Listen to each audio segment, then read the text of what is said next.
items related to the Lord's response, how to pray. And the first is this: genuine prayer should be persistent. Persistent means there's something else behind it. That it's not easy to stop. You don't want to stop. You realize that you have to keep going. You have to keep praying.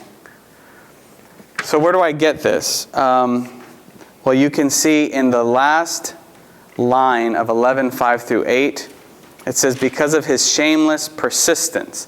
Now what happened was, a man comes to his friend's house, knocks on his door in the middle of the night, and asks for bread.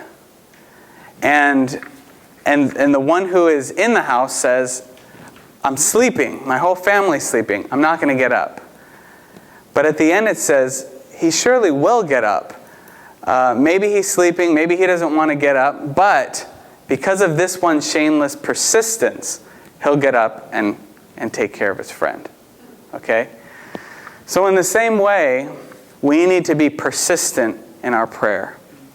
We may pray one day and never pray for that thing again. Maybe it's a friend.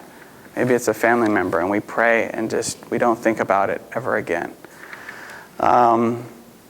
Maybe there's a certain situation going on among our friends, and we pray once and then we don't pray again. But prayer needs to be persistent. We need to realize that we have to keep coming back to the Lord over and over again. When I was a teenager, I kind of went away from following the Lord and did my own thing. I wouldn't say I was angry at God or anything like that. I just wasn't interested. And so I went my own way, doing my own things, pursuing my own goals, pursuing my own life, without having much interest in God altogether.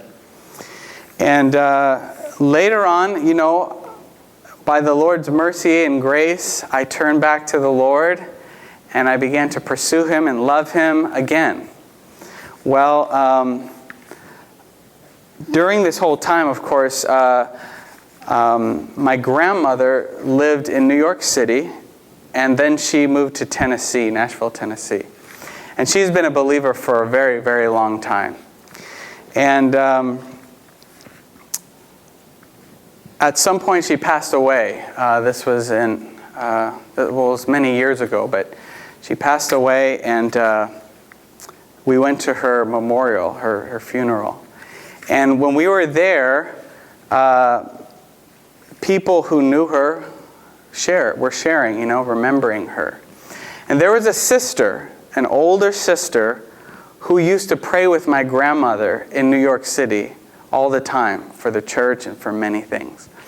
And when she stood up, she said this. She said, "You all may not know this, but she, my grandmother, and my grandfather would get up every morning, early in the morning, and name and pray for every single family member and all of those who are on their heart every single morning."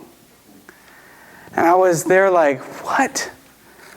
All those years, I wasn't going on in the Lord. All those years, I was just out doing my own thing. Every day, she was praying. And I can imagine, year after year, she must have thought, nothing's going to happen there. He's never going to turn. But every day, we were so shocked. The grandchildren all got together after that, and we were kind of worried because we were like, who's praying now?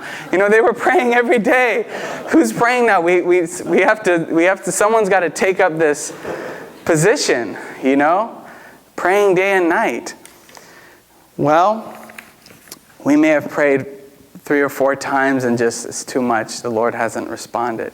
Well, she prayed for years. And I thank the Lord she prayed. I'm here speaking to you today because she was praying. This is persistent prayer. This is persistent prayer. We need to be those who pray persistently.